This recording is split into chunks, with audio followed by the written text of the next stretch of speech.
Today, we have the privilege of getting into the book of Joshua, chapter 5 today. I have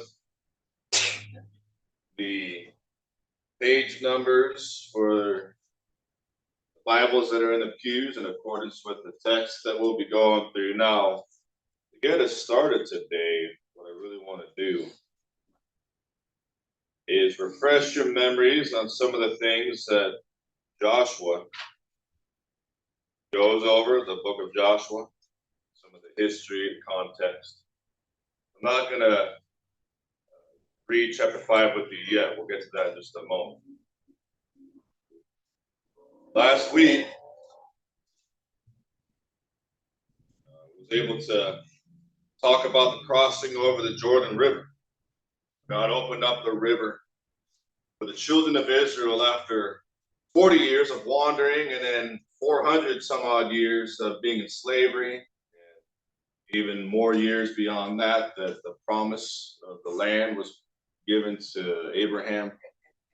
Finally, for all this time, finally, children of Israel get to cross over the Jordan River into the promised land.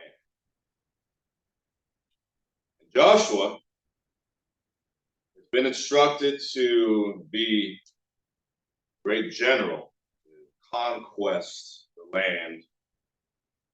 And chapter 5, what we're going to be talking about is some of the, I guess you can call it preparation, the preparations of the people and some of the feel, just kind of the essence, what's in the air at the time and the moment, because chapter 6 is when they go and circle around Jericho, and we all know the song. Joshua fought the battle of Jericho, and the walls came tumbling down. That's going to be chapter 6. But chapter 5, there's really a lot of neat stuff kind of happening. He crossed over from Shittim, or the Acacia Grove, which is a town on the east side of the Jordan. They hung out there for quite some time, just waiting for God to give them the go-ahead. You can go into the promised land. When they cross over, they settled in a town that ended up being called Gilgal. We'll take a look at why the name was called Gilgal in just a moment in the lesson later. They went from the Acacia Grove, crossed over the Jordan, and now they're in Gilgal. And while they're waiting here, it's kind of like this moment of waiting. Okay, so now we got to conquer this land. We got to conquest this land. So what are we going to do? What's the situation? So we're going to take a look at all that. What I have found in my study of the text here, Joshua chapter 5, is we have an interesting variety of encounters with God, or encounters with his presence, rather. So to get us started, I want us to notice one or two principles or qualities of God that I want us to consider before we get into Joshua chapter 5, and that is the fact that God is everywhere. So his presence is everywhere, correct? Okay, so Proverbs chapter 15 and verse 3. I just want us to take a look at this verse because some of you might be doubting me, well, I don't know if he's everywhere, Dave. Well, let's take a look at Proverbs chapter 15 and verse 3. We'll take a look at this verse straight out of the Holy Scriptures. The wisest man who walked the face of the planet besides Jesus himself. Solomon gave us these proverbs. And we just have this proverb tucked kind of in the middle of the book. Proverbs chapter 15 and verse 3 says, "The eyes of the Lord are everywhere, beholding the evil and the good." Now I want to paraphrase another verse. There's another text in Isaiah. Kevin preached about this just about 2 or 3 Sundays ago. Out of Isaiah chapter 6, there's this scene of these 4 beasts and the throne of God, and it actually makes a statement that the whole earth is full of his glory. It's one of those amazing things to think about. No matter where you look, no matter where you go, the glory of God can be beheld. You can see his design, you can see his majesty. Whether you be looking in a microscope or you be looking at a telescope, you can see the glory of the Almighty God everywhere. So, God is everywhere. Now I want to take a look at another principle, Psalm 18.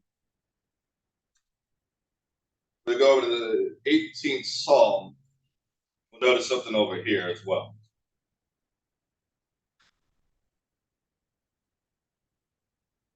Now the whole Psalm is incredibly rich. But we have King David, who we all know was one of the main principal characters throughout the Bible story. And he had a remarkable relationship with the God of heaven, just a fabulous relationship. He made plenty of mistakes, of course, but he is a great example of faith. And one of the things about David is the way he interacts with the world around him and the way that he notices the way other people interact with God. And David was able to take notice of this thing we're going to look at in just a moment here, and that's that David was able to realize that God is everywhere. And he presents himself to everyone in a slightly different way. Now, we personally could probably, if we have private conversations, can kind of have a slightly different story on how we really got to know God. Some people got to know God through catastrophe, right?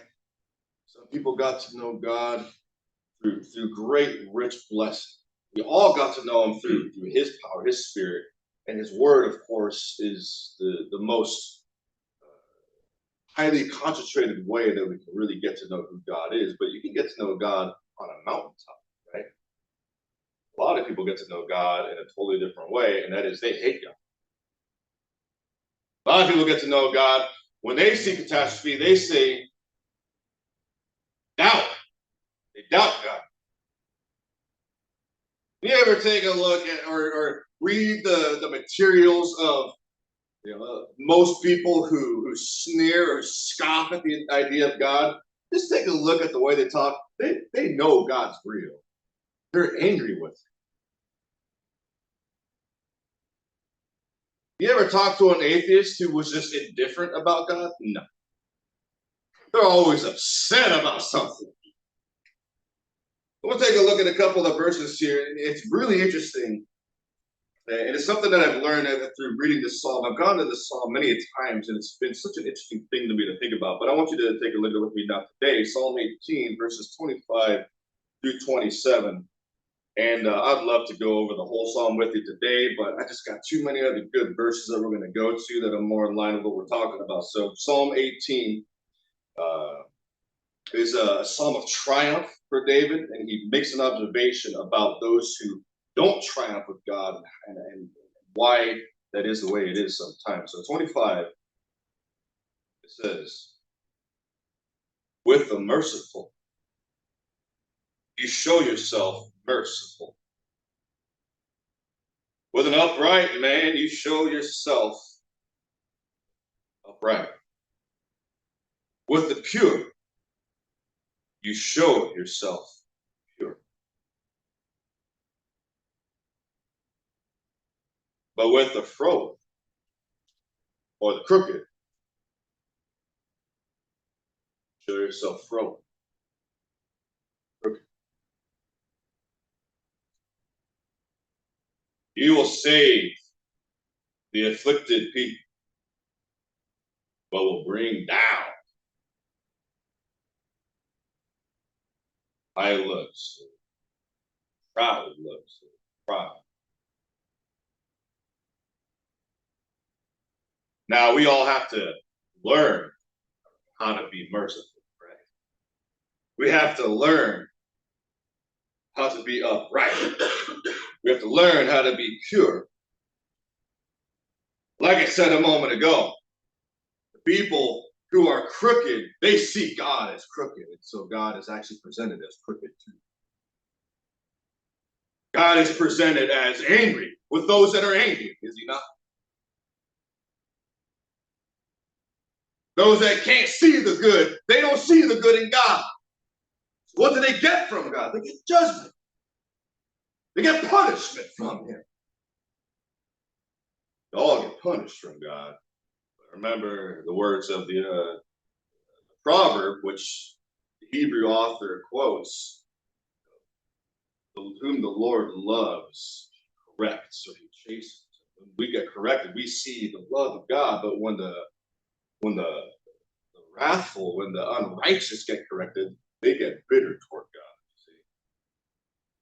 They can't see God for who he really is. That's why last week when we were in the book of Micah, the mind of prophet, oh, it's so rich when it talks about the way God presents himself to the people whom he loves, but is trying to figure out but God's trying to figure out anything, but God's asking, what did I do that you reject me? What did I do? Did I not give you freedom? You know, it goes into all that in the book of Micah. You see who God is and all these things. It's rich beyond our comprehension. So we're going to take a look at some of these different ways that God presents himself and the different ways that people see God. Book of Joshua, chapter 5. So let's go back to Joshua, chapter 5 together. I want you to keep this thought in your mind. God is everywhere, and he presents himself to everybody, but it depends on us how we respond to him. How we respond is how we see him. Take a look at it. Joshua chapter 5 and verse 1. Let's take a look at this first verse. I kind of want to give you an overview of it too, though. Really gets you into the story. Remember, they're camped in this town called Gilgal. And while they're there, they're waiting for word on how to conquer Jericho, how to conquer Ai, how to conquer all these other cities, and eventually conquer Jerusalem and all these other places. Just crossed over the Red Sea, or not the Red Sea, but the Jordan. So there's a certain way that the people of the land that are the inhabitants of the land, there's a certain way that they feel. We'll take a look at that in verse 1. God tells his people, I want you guys to be circumcised. Take a look at that in more detail. And then they observe the Passover feast. Just imagine what that would have been like to observe the first Passover in the Promised Land. That would have been a real significant. God's been feeding them manna for the last 40 years, right? This miraculous bread that rains from the heavens. Still wonder what it would have tasted like. You know, it tasted like honey, by the way. But you have that for 40 years, you get sick of it. And they did. They got sick of it.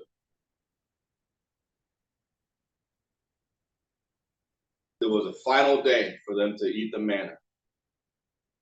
And then from that moment forth, they were able to eat from the fruit of the land of Canaan. Remember, the land that flows with milk and honey. This is a good land. It's a rich land. Then Joshua sees something, sees somebody. An image of a man carrying a sword, representing battle, which is exactly what the children of Israel are going to get into, battle. And of course, chapter 6, chapter of Jericho. So I want you all just to get an overall idea of what the chapter has for us. We're going to get to each of those. Hang on tight. Joshua chapter 5, verse 1. Let's take a look at it. I want you to read it with me if you would be so kind. Joshua 5 and verse 1. And it came to pass, all the kings of the Amorites, which were on the western side of Jordan, and the kings of the Canaanites, which were by the sea, heard that the Lord had dried up the waters of Jordan for the children of Israel until they were passed over, that their hearts melted. Neither was their spirit in them anymore because of the children of Israel. That gets us started. The reaction to God presenting himself to the inhabitants of the land. Now we're going to take a look at the Amorite and the Canaanite. Specifically, I'm just going to stick with the Amorites for a moment. Now consider now the situation. These Amorites and these Canaanites have been inhabiting this land for hundreds of years, and they've made it their home. But it's not their land. I don't know exactly how they got the land. I don't know that the Bible doesn't go into that history truly. But my guess is they know they have no right to this land. This is Abraham's land. This is the seed of Abraham's land. They're in this land. And they were a very wicked people. And they worshiped this thing called Baal. And their worship, they actually sacrificed children, to their gods. They had temples set up where they used prostitution as a form of worship. These people were bloodthirsty. They were sick people. Their wickedness was just horrific before the eyes of the Almighty God. And they were in this land.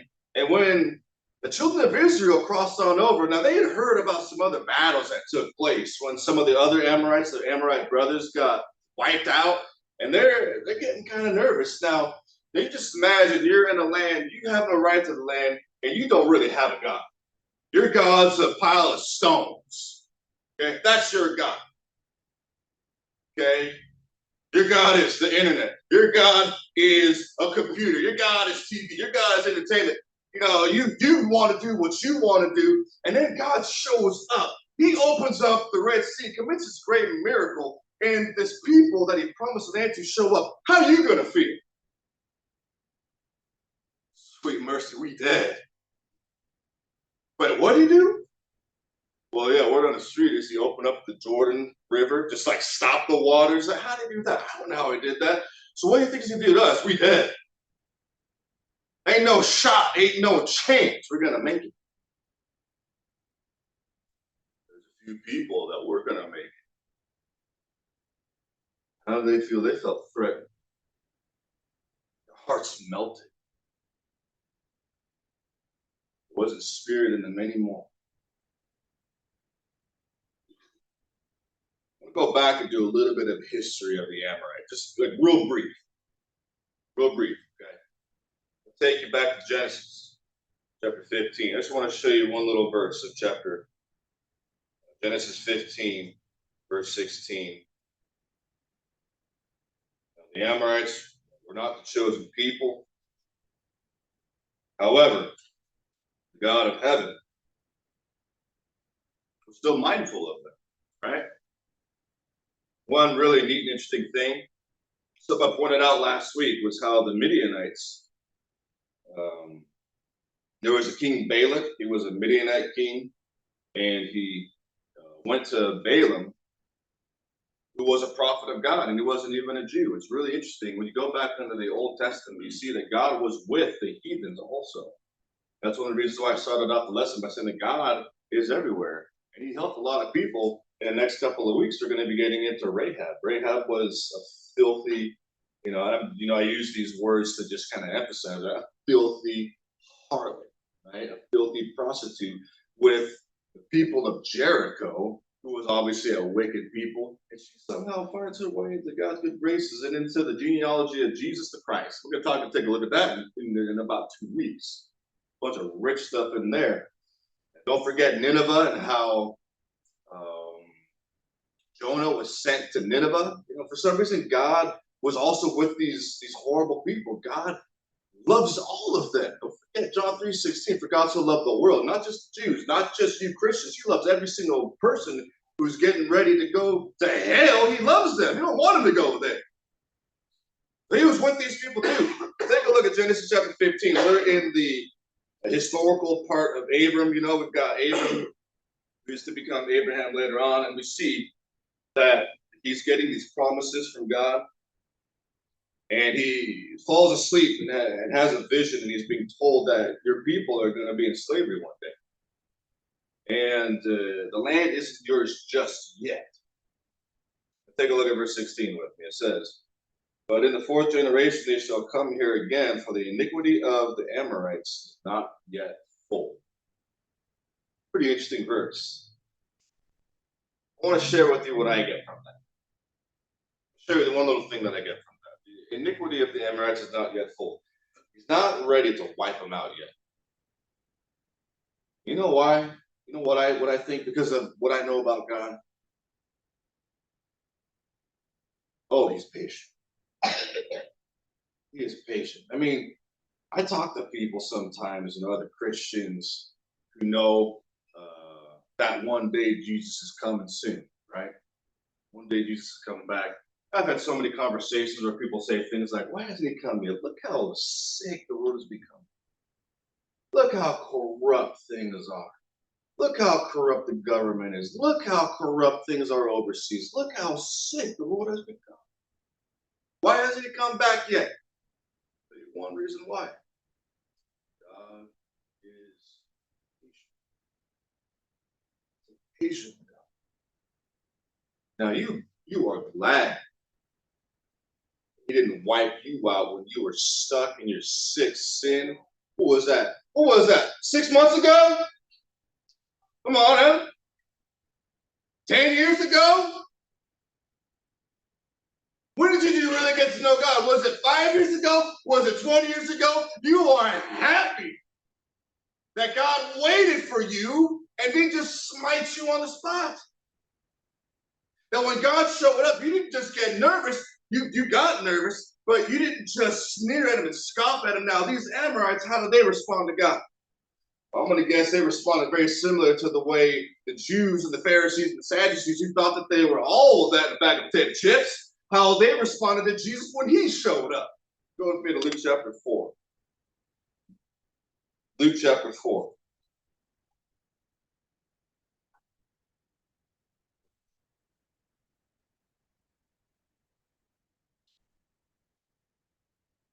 Now, Luke chapter 4, what we're getting into right now is we're getting into Jesus in the beginning of his ministry. Now, he's done a couple of things to get his ministry kind of kick-started. He ends up going back to his hometown of Nazareth.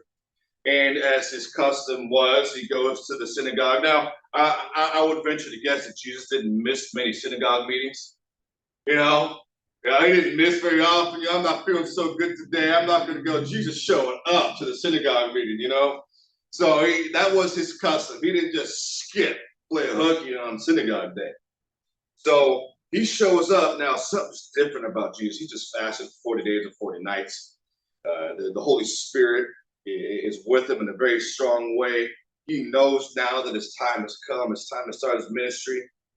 So what we're going to do is we're going to take a look at verse 16. We're in Luke chapter 4, verse 16, and read about what happens here. It's going to be a little bit of a lengthy reading, just a few verses now. Let's take a look at it. Luke 4, verse 16.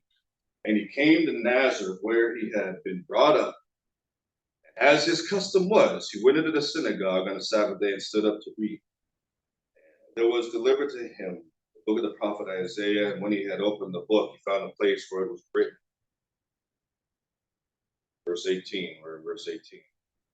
Reading Isaiah, it says, "The Spirit of the Lord is upon me, because he has anointed me to preach the gospel to the poor. He has sent me to heal the brokenhearted, to preach deliverance to the captives, to bring of sight to the blind, set at liberty them that are bruised, to preach the acceptable year of the Lord." And he closes the book. Walks back to his seat, wherever his seat was, right?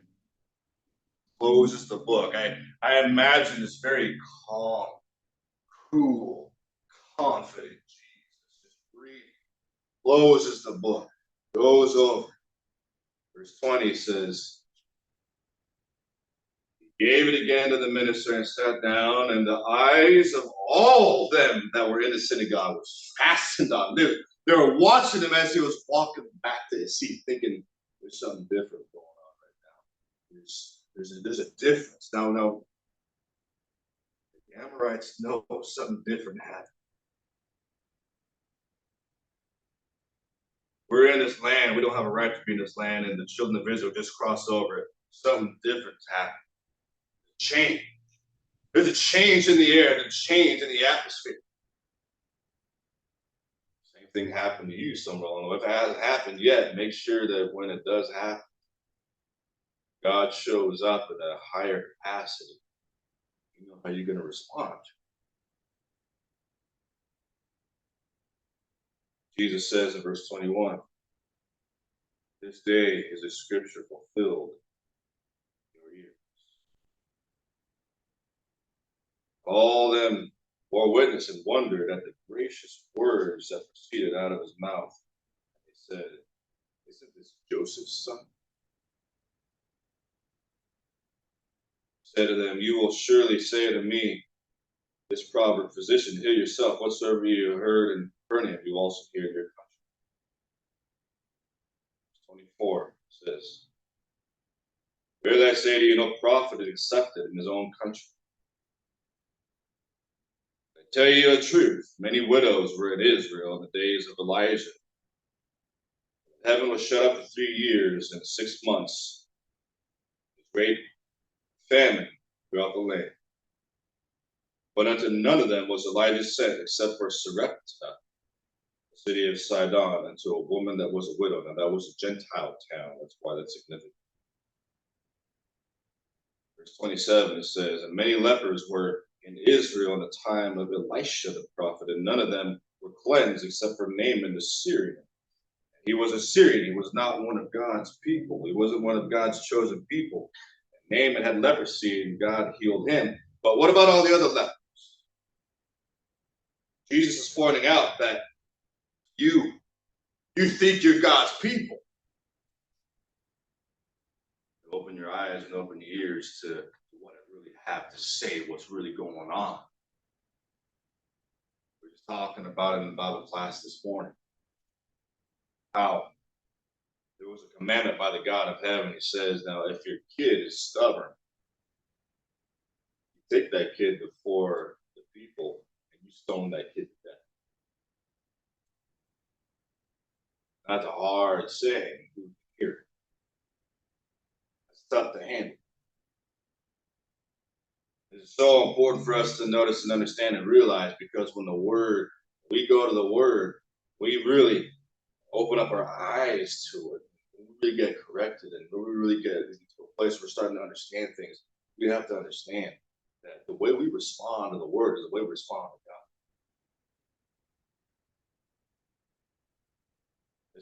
This ain't no fairy tale where we just kind of, well, hey, I'm a Christian, so everything's cool. No, everything ain't cool. You start getting back to that Word, you keep on. We don't want to be like them Jews who were the chosen people who rejected God. We also don't want to respond to God like the Amorites did. When God showed up, they got nervous and they rebelled against God. When God shows up, we need to make sure that we're the wise ones. Now let's take a look at this. Let's see what happens now. When Jesus made these statements, when he said stuff they didn't want to hear, when he said stuff they don't like to hear, when he preaches a sermon that stops all that rosy and all that flowery, how did they respond to it? Did they wake up Monday morning after Sunday and just carry on with life as usual, business as usual? Or did they do something about it? Did they change something? Verse 28. They all that were in the synagogue, when they heard these things, were filled with wrath. And they rose up and thrust him out of the city and led him to the brow of the hill where the city was built, that they could throw him off the hill. You know that if Jesus were to walk in through these doors, you know that he would tell you all the stuff you need to work on, and you wouldn't like it. You'd have a hard time with it. Every single one. To the merciful, he presents himself merciful. But the crooked, he presents himself crooked. The Amorites, they didn't like what they saw. They got nervous. They felt threatened.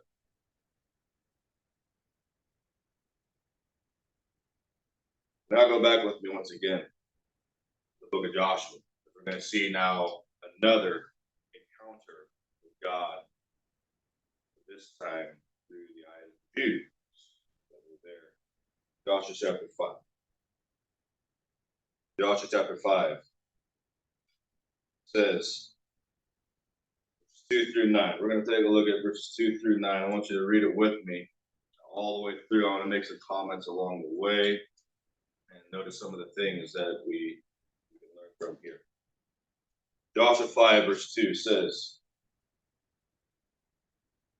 at that time the Lord said to Joshua, make sharp knives and circumcise again the children of Israel the second time.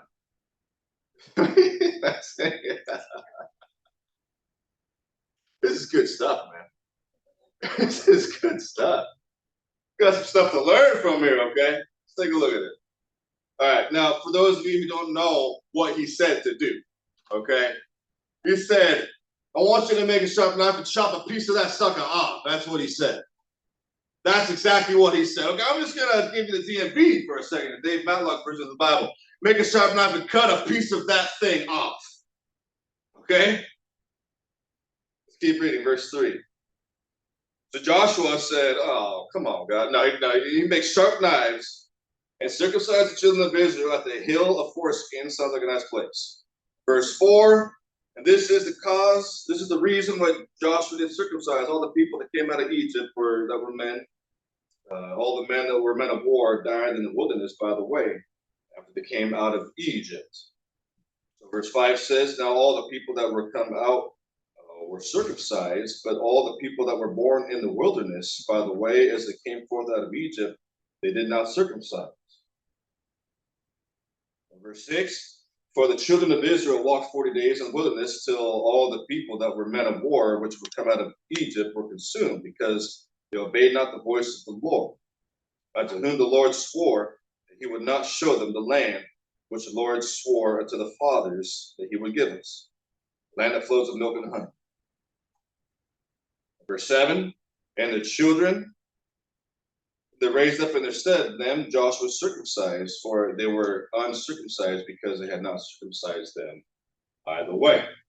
So let's stop right there just for a moment. So all the children of Israel that came out of the Egyptian bondage, they were keeping up with the custom that was given to Moses, not Moses, but Abraham. So Abraham was told, I want you to circumcise all your people, even your servants, everybody, all the men need to be circumcised. They carried that tradition even into slavery. They kept that same tradition. And when they left the land of Egypt, they were wandering around. I don't know if they didn't have tools. It doesn't really tell us why. But they didn't circumcise any of them. So they had to be circumcised. That's why it would say in verse 2, circumcise them again the second time, because the first time this commandment was given was back in Genesis 17 to Abraham. And Abraham was told, Abraham did it. He was 99 years old. You think that would be tough? 99-year-old man getting circumcised? That's pretty tough. Guess what? He did it. All his people, his servants, that was probably a hard conversation. Geez. I gotta do something.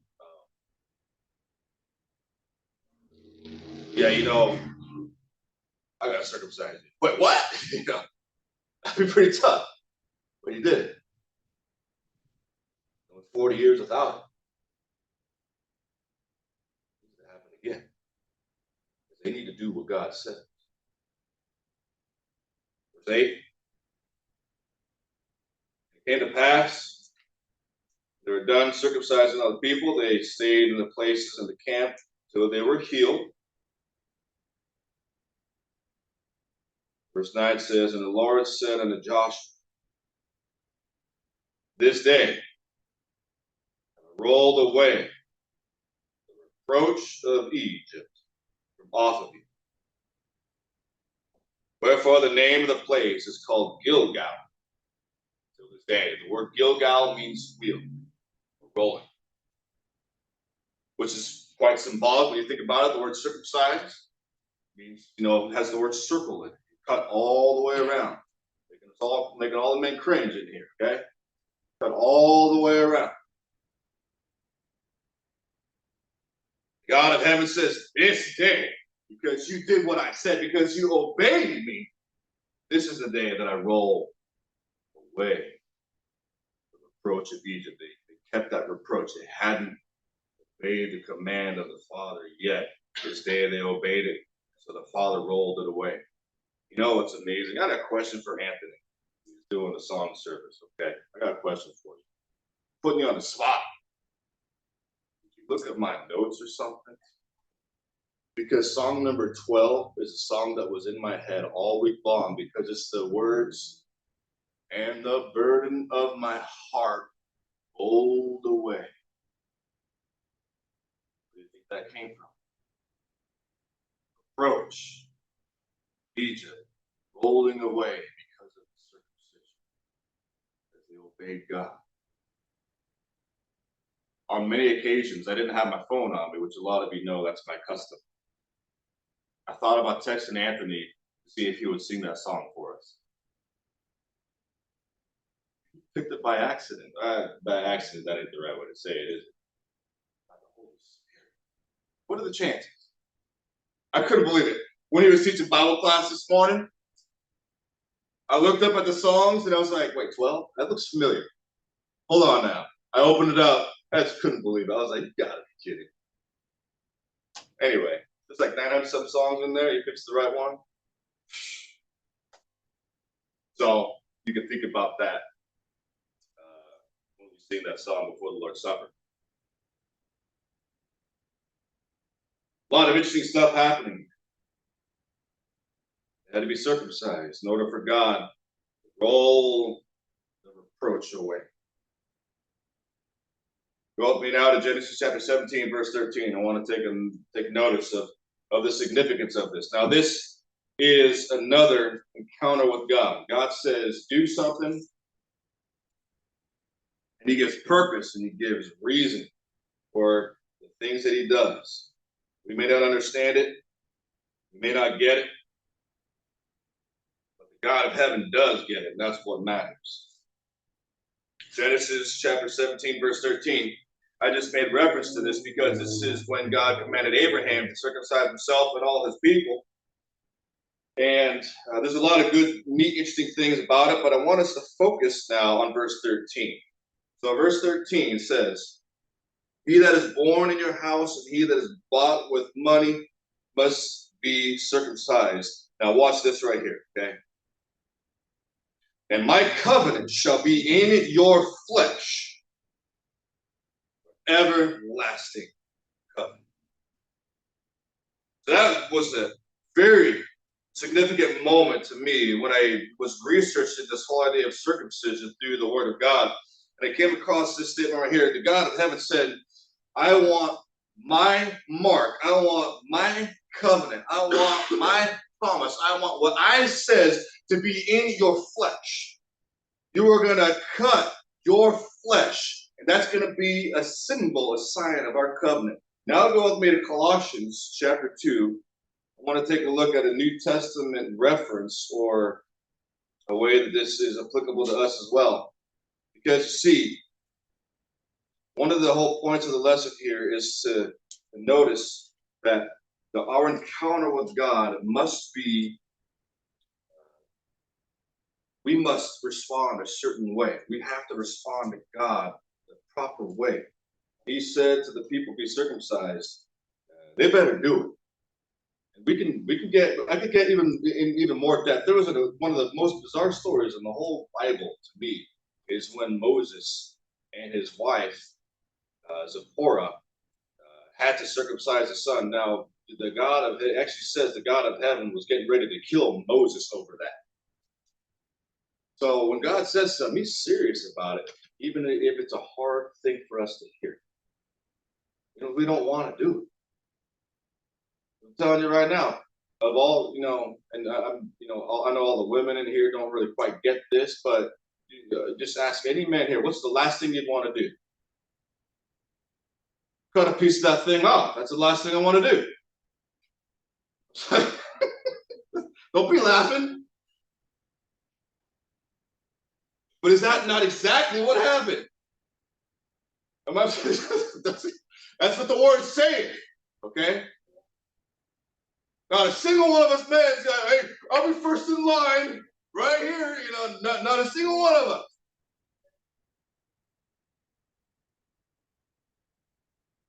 Colossians 2, verse 8.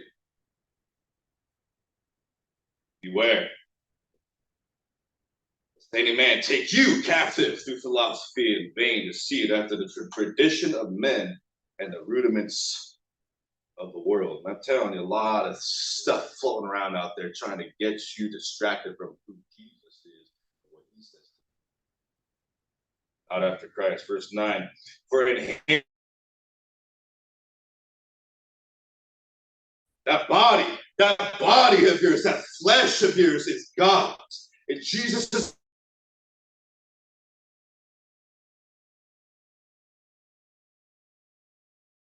in power, in whom also you are circumcised, made without hands, and putting off the body of the sins of the flesh.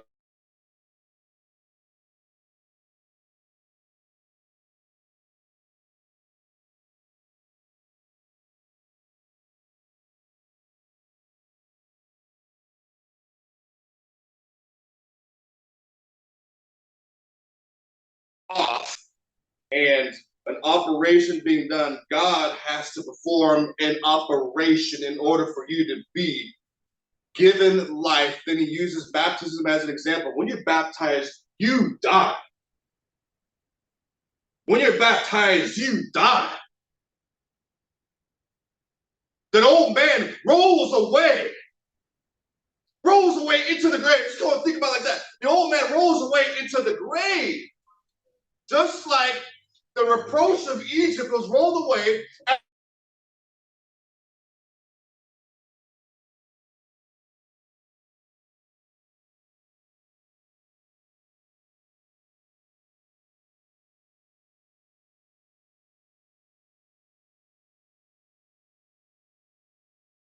You must respond to God. You must respond to Jesus the way the children of Israel did at this time. He says, dude, you do.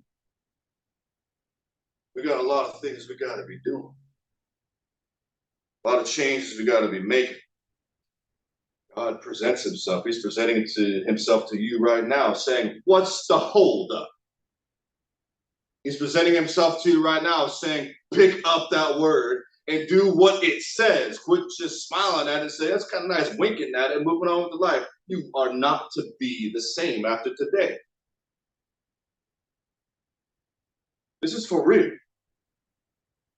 This is going in to the promised land and conquering those people. You don't just go in by yourself. The children of Israel tried it during one of those moments.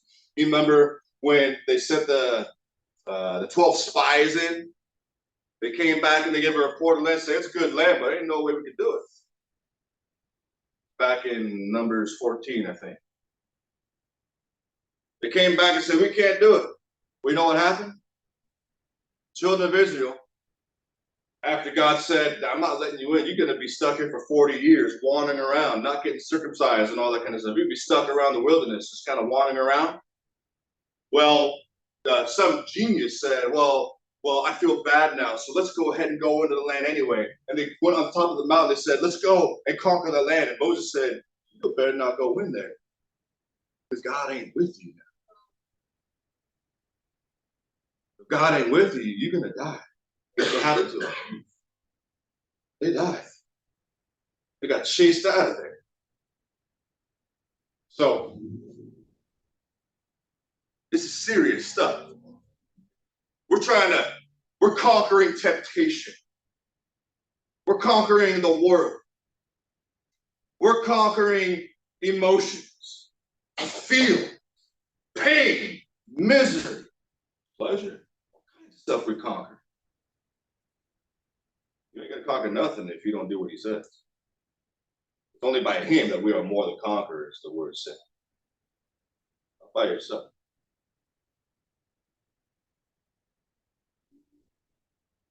You get circumcised. And why? Because you belong to Him. Every part of you. Isaiah chapter 43 and verse 1. Sweet verse. Israel, Jacob, I have redeemed you. I've called you by name. You are mine. Even the most vulnerable part of you. That's why you cut a piece of it off, because I decide what happens around here, not you. You are mine.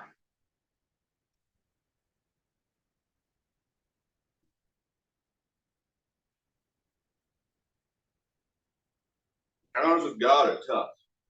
There's a reason why people run away from. Go back to Joshua chapter 5. I got 3 more encounters to go over. We'll be moving through this thing. Let's do this. Joshua chapter 5.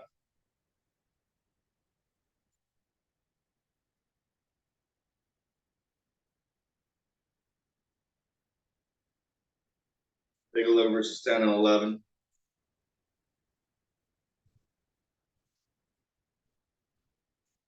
And the children of Israel encamped in Gilgal, kept the Passover of the 14th day of the month of the plains of Jericho.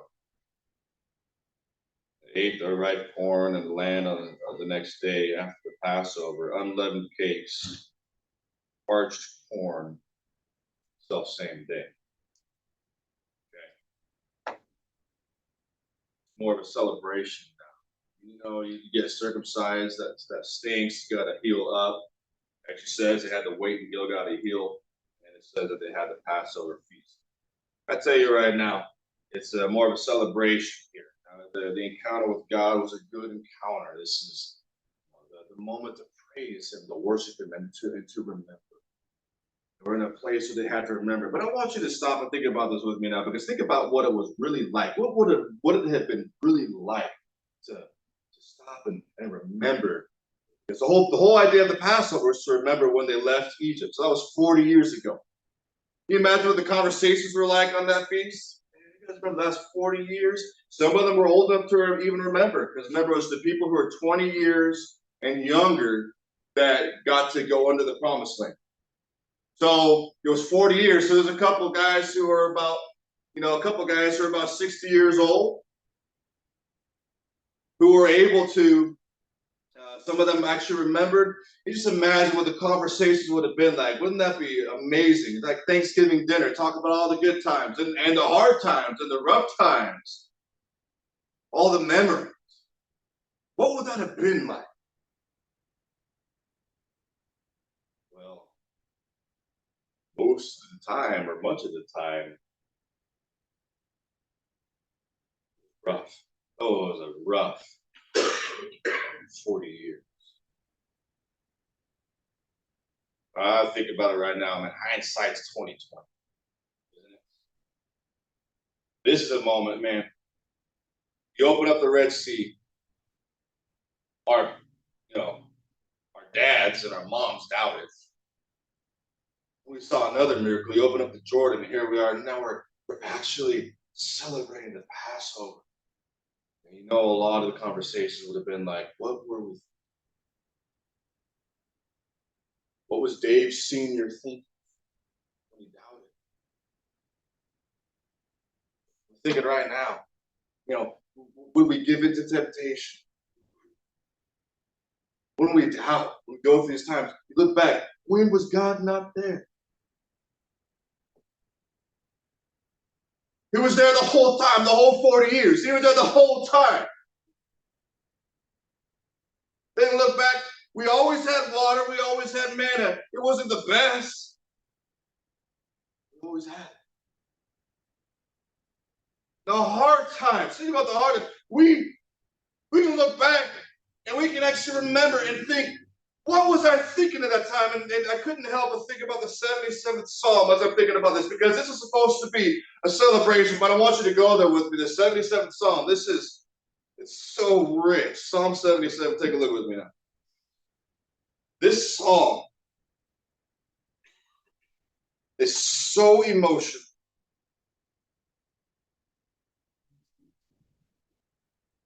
I can barely read it without being jerked to tears. It's almost like that 88 song I'm talking about, the real sad one. Psalm 77.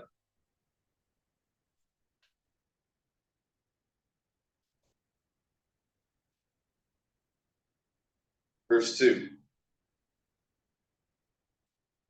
Now, this psalm is written as a memorial. Just take a look at verse 1. It says, I cried unto God. It's past tense. Verse 2 says, the day of my trouble, I sought the Lord. My soul ran in the night and ceased not. My soul refused to be comforted. Anybody here who's ever had your soul refuse to be comforted?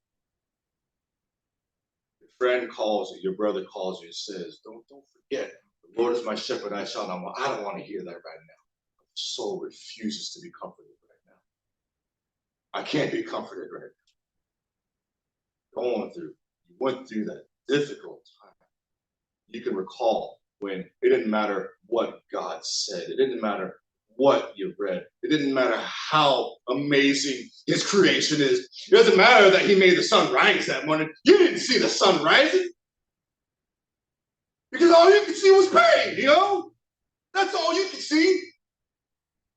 So God presented himself to you that way, didn't he? All you can see is how difficult God can be with you. All you can see is how stubborn God is. All you can see is how harsh he is, and he gets harsh, baby. Don't forget, your flesh is mine. You're going to cut a piece of it off. I'll give you sickness. I'll make you lame. I'll take away your eyes. I'll do whatever it takes to make sure your soul is saved. Jesus said, your eye offends you, cut that thing out. Your body is mine. He'll do whatever it takes to make sure your soul is secure. He'll take away your mother. He'll take away your father. He'll take away your child. He'll take away your wife. He'll take away your husband. He'll take away your government. He'll take away your bank account. He'll take everything away. He'll take your job away, baby. He will do whatever it takes. He'll cut a piece of that thing off, the most vulnerable part about you, to make sure that you do what he said. And the stubborn folk just keep on rebelling. What's wrong with those people? What's wrong with you? But you look back when you thought you couldn't have water, when you thought there wasn't going to be food. He rained that manna down. He made water gush out of that rock. You look back, what were we thinking when my soul refused to be comforted? You even think thoughts like, what's the next couple of verses? Verses 10 and 11. And I said, this is what I said in those 40 years of the wandering. This is what I said. I said, this is my infirmity. This is my weakness, see? But I will remember. That's you now, isn't it? That's you now. You will remember. Remember that he was there for you. The whole time. He never left you. He never forgot about you. When you were diseased by sin, he didn't forget about you. You just couldn't see it. You just had your eyes closed to it the whole time. But he loved you through it all. Every moment. Kept on loving you. I will remember years of the right hand of the Most High. I will remember the works of the Lord. Surely, I will remember the wonders. Oh, but I skipped verse 9, didn't I? I forgot about verse 9, man. Remember that moment when you actually ask this question? Has the Lord forgotten to be gracious? When you wonder, did he forget to be gracious? Did he forget how good he is? But you couldn't see it. Now you look back and you see it. You look back, you've seen it all along. Or he was there all along, but you couldn't see it. It's another kind of encounter that we have with God. It's the reason why people who have been through so much and have learned to be a Christian are so grateful. They remember what it was like to be a slave to these feelings, these thoughts, and these emotions. They remember. Well, you have your ups and downs, don't you? Well, let's take a look at another encounter. Proverbs or Joshua chapter 5 once again.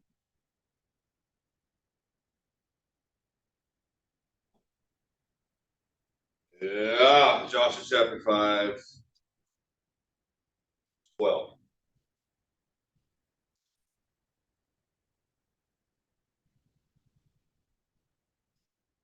And the manna ceased on the morrow, after they had eaten the ripe corn of the land. Neither had the children of Israel manna any more. They did eat of the fruit of the land of Canaan that year. Kind of an extension of what I was just saying.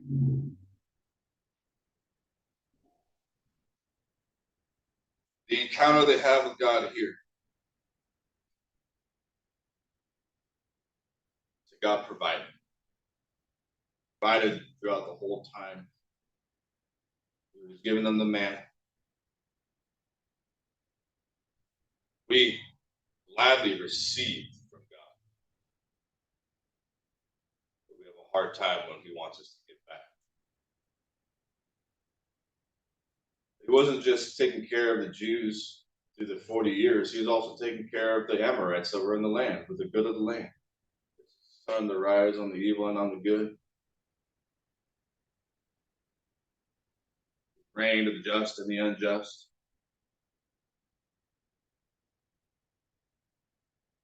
He provided to Jews and he provides to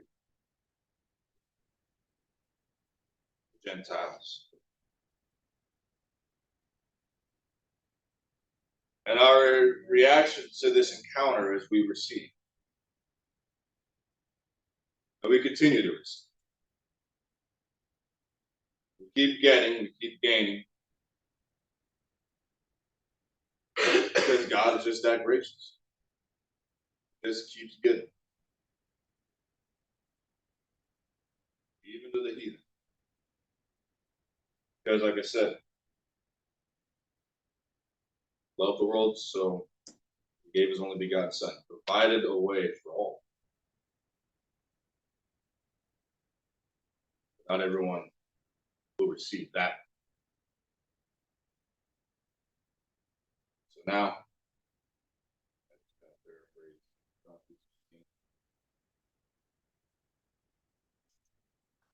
one more encounter that we're going to take a look at. 13 through 15.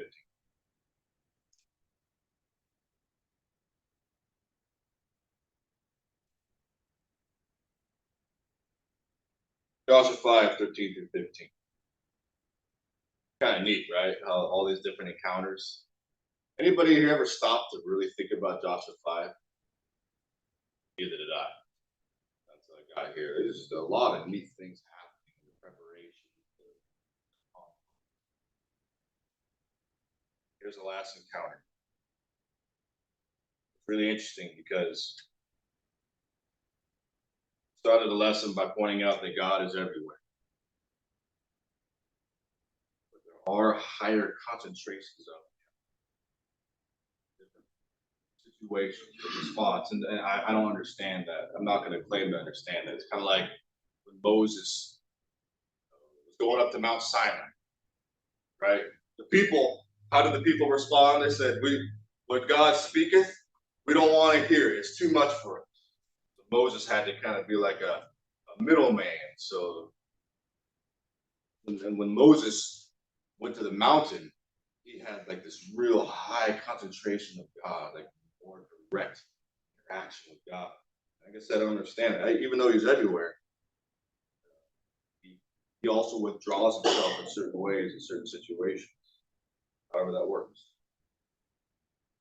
This one right here is like the final encounter, but it's between Joshua, God, before he actually goes into the conquest. So let's take a look at it, verse 13 through 15. Joshua 5:13. It came to pass, Joshua was by Jericho, that he lifted up his eyes and looked, and behold, there stood a man over against him with his sword drawn in his hand. Joshua went to him and said, "Are you for us, for our adversaries?" He said, "Neither. I am the captain of the army of the Lord. That's why I have come." Joshua fell on his face to the earth, worshipped, said to him, "What does my Lord say to his servant?" Captain of the Lord's army said to Joshua, "Loose your shoe from off your foot. The place that you stand is holy." Joshua did so. There's different theories. It makes for interesting conversation who this was. Who was this captain of the Lord's army? There's probably people who would say maybe it was some angel, some great angel, Michael or something. One thing that causes me to think that it just might have been Jesus. The reason why is because Joshua worshipped this man. Now, when John the Beloved, fell before an angel in the book of Revelation, that angel said, not me. You don't worship me. You don't bow to the four beasts. You don't bow to the angels. You don't bow to none of that. The Apostle Paul had a similar thing happen. People are bowing him, or Peter bowing. No, don't be bowing to me now. But Joshua bowed to this being. He said, "Now you do what I say. You take off your feet. This is a holy ground. This is a direct encounter." That's what it takes. That's what it takes to get to know God, to get into heaven. A direct encounter. You need Jesus. You need a direct action. What he's going to do? He's going to circumcise you. He's going to do things you don't want to do. He's going to cleanse that temple. Tell you. And if your reaction is to just move on with your life, you do nothing about it, then you are wrong. You bow before holy one. You respect his blood. Respect his throne. You respect the sword in his hand. That's what you're going to have to do in order to see Father one day. He says,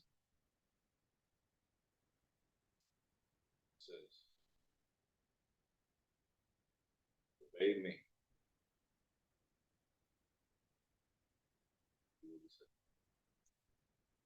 How do you respond to How do you respond? His word. He says, why tarry if so? Right. Be baptized.